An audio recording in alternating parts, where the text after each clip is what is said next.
Billahilladzi anjalas sakinata fi qulubil mu'minin liyajdadu imanan ma imanihim walillahi junudus samawati wal ardh wa kana Allahu aliman hakima. Asyhadu an la ilaha illallah wa la syarikalah wa asyhadu anna Muhammadan abduhu wa rasuluhu alladzi la nabiyya ba'da amma ba'du. Faqala Allahu ta'ala fil Qur'anil Karim, a'udzu billahi minasyaitonir rajim. Walladzina la yad'una ma'allahi ilahan akhar wa la yaqtuluna an-nafsal lati harramallahu illa bil haqq wa la yajnun wa may yaf'al dzalika yalqa asama al-ayah. Sahabat Persis Jabar rahimakumullah, puji dan syukur kita panjatkan pada Allah Rabbul Ghafur yang alhamdulillah pada kesempatan ini kita bisa bertemu walau di dunia maya.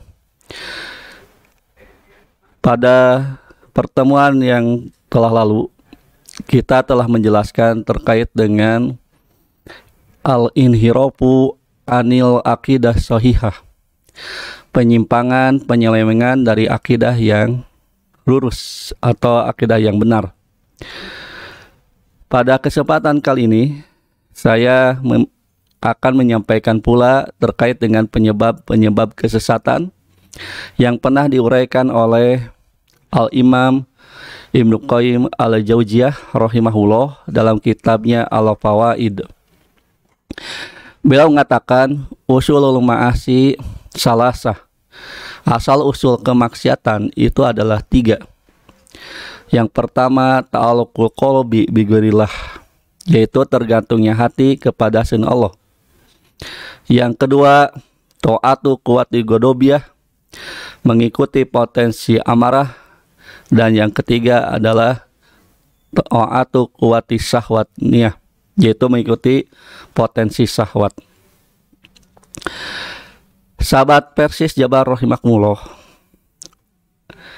apa yang diuraikan oleh Imam Ibnu Qayyim Al-Jauziyah ini sejatinya adalah terkait dengan surat Al-Furqan ayat 68 yang tadi dibacakan, bahwa di antara rangkaian ciri-ciri ibadur rahman, hamba Allah yang terkasih, adalah walladzina la yad'una ma'allahi ilahan akhar, yaitu orang-orang yang tidak menyeru seorang Tuhan pun bersama Allah, Tuhan yang lain.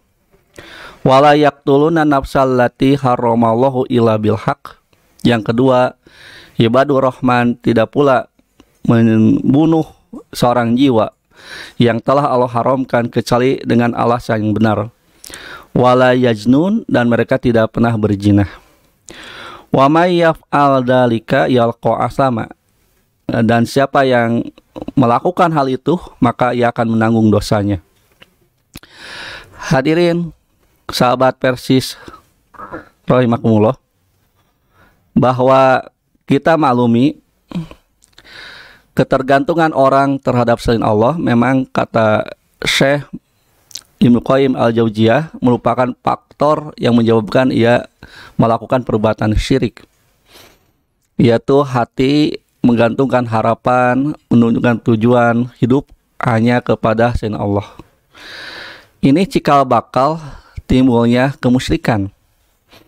Tentu saja karena memang kemusyrikan itu bermula dari ketergantungan hati seseorang kepada selain Allah. Umpamanya ada orang yang menyembah berhala seperti zaman jahiliyah dulu, zaman Rasulullah SAW, maka hidupnya itu digantungkan pada berhala. Pada hari ini pun sejatinya banyak orang yang menggantungkan hidupnya kepada selain Allah. Hanya mungkin bentuknya itu tak terasa sebagai penyembahan kepada selain Allah. Entah yang dimaksud adalah bentuk dunia materi, entah berbentuk jabatan tahta, ataupun mungkin hal-hal yang lainnya yang sifatnya, kata Ibnu Qayyim Al-Jauziyah, itu adalah togut, yaitu sesuatu yang melebihi batas. Ketika orang sudah menganggap hidupnya tergantung pada makhluk, tergantung pada zat selain Allah, itu tentu saja ia akan selalu seolah-olah hidupnya itu tidak lepas daripada perkara tersebut. Umpamanya orang yang percaya pada jimat, maka setiap saat dia akan menggantungkan hidupnya pada jimat. Kalau jimatnya tertinggal, seakan-akan dia akan mendapatkan musibah yang besar. Padahal jelas dalam Al-Quran bahwa zat selain Allah itu itulah yamliku li anfusihim dara wala naf'a. Surat An-Nur menyatakan bahwa zat-zat atau makhluk yang disembah selain Allah la yamlikuna li anfusihim naf'a wala dara. Mereka sendiri tidak mempunyai untuk diri mereka sendiri kemanfaatan atau kemudaratan. Artinya sebenarnya zat yang disembah oleh mereka itu zat yang tidak berguna. Jangankan untuk membantu kehidupan orang yang menyembahnya, bahkan dirinya sendiri itu tidak bisa menolak bahaya yang menimpa dirinya atau mendatangkan manfaat untuk dirinya. Persis seperti yang kita baca dalam sirah Nabi kita Ibrahim alaihissalam ketika beliau menghancurkan berhala-berhala di sebuah kuil yang suka dijadikan sebagai tempat penyembahan terhadap berhala pada saat itu yang dipimpin oleh Raja Namrudz. Suatu ketika masyarakatnya pergi untuk berpesta terkait dengan perayaan kenegaraan, Nabiullah Ibrahim alaihissalam ketika itu kan beralibi yang diabadikan dalam Al-Quran, ungkapannya ini sakim, sesungguhnya aku sedang sakit. Walaupun pada hakikatnya itu strategi beliau supaya ada kesempatan untuk berdakwah dengan cara menghancurkan berhala. Singkat cerita, ketika masyarakat seluruhnya berkumpul di satu pesta, mungkin di luar daerahnya, maka secara sigap Nabiullah Ibrahim masuk ke kuil, lalu menghancurkan semua berhala-berhala. Hanya satu berhala yang paling besar yang beliau tidak hancurkan. Lalu kampak yang jadikan alat untuk menghancurkan berhala itu disimpan di tangan berhala yang paling besar. Nah, ketika masyarakat kembali dan merasa kaget atas kejadian yang menimpa terhadap berhala-berhala mereka, lalu diselidiki siapa yang melakukannya. Akhirnya walaupun Nabiullah Ibrahim telah melakukan dengan sembunyi-sembunyi, toh pada akhirnya ada juga yang melihatnya. Disampaikanlah bahwa yang menyembah berhala itu Nabiullah Ibrahim alaihissalam, lalu diinterogasi dan disidang oleh masyarakat ketika itu. Ketika ditanya bahwa apakah kaum Ibrahim telah menghancurkan berhala-berhala itu, Nabiullah Ibrahim mengatakan bal fa'aluhum kabirum hada, bahwa justru yang melakukan penghancuran itu adalah berhala yang paling besar ini. Maka ketika itu kata masyarakat yang merasa kecewa atas perbuatan Ibrahim mengatakan, bagaimana mungkin berhala yang besar itu bisa menghancurkan, bahkan dirinya juga tidak bisa bergerak. Di sanalah ya kata kunci yang diambil oleh Nabi Ibrahim. Maka kata Nabi Ibrahim, kenapa berhala yang tidak berguna justru disembah?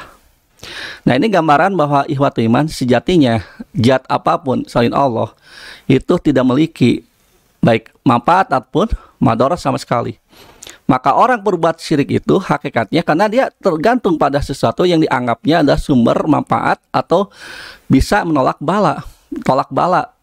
Nah, tetapi pada hakikatnya baik manfaat ataupun bahaya itu adalah datang dari Allah Subhanahu wa taala. Yang bisa menolak bahaya adalah Allah Subhanahu wa taala. Yang tidak bisa mendatangkan manfaat adalah Allah Subhanahu wa taala. Itu ungkapan kita ketika kita mengatakan bismillahi tawakkaltu 'alallahi la haula wala quwata illa billah. Seorang muslim kalau pergi keluar rumah, maka ia akan menyatakan dengan menyebut nama Allah. Ya, aku tawakal hanya kepadanya.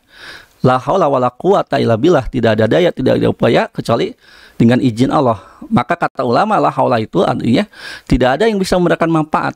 Wala quwata, tidak ada yang bisa menolak bahaya. Illa billah, kecuali dengan izin Allah. Maka surat At-Taubun mengatakan ma asoba min musibah illa biidznillah. Tidak ada musibah yang menimpa kecuali dengan izin Allah. Sahabat Persis Jabar rahimakumullah, karena waktu yang terbatas, mungkin pada pertemuan yang singkat ini Baru satu hal yang dapat saya sampaikan sebagai sumber kemaksiatan itu, ketika seseorang hatinya bukan lagi kepada Allah, menggantungkan dirinya, melainkan kepada selain Allah. Maka timbullah perbuatan syirik yang disinir dalam Al-Quran surat Al-Furqan. Sejatinya orang muslim tidak demikian, karena mereka adalah alladzina la yad'una ma'allah ilahan akhar, orang-orang tidak menyeru bersama Allah Tuhan yang lain, yaitu orang yang bertauhid hanya kepada Allah. Mereka meyakini bahwa yang mendatangkan manfaat, yang bisa menolak bahaya hanya Allah Subhanahu wa taala. Maka hatinya adalah bertawakal kepada Allah. Sementara perbuatan syirik mereka adalah ta'alluq qalbi bi ghairillah. Demikian mungkin yang dapat disampaikan. Terima kasih atas kira perhatiannya. Semoga ada guna manfaatnya. Benarnya dari Allah dan Rasulnya, salahnya dari saya yang menyampaikan. Al-afu minkum. Allahu yahudu bi aidina ila ma fi hailil islami wal muslim. Aqul qouli hadza wa assalamualaikum warahmatullahi wabarakatuh.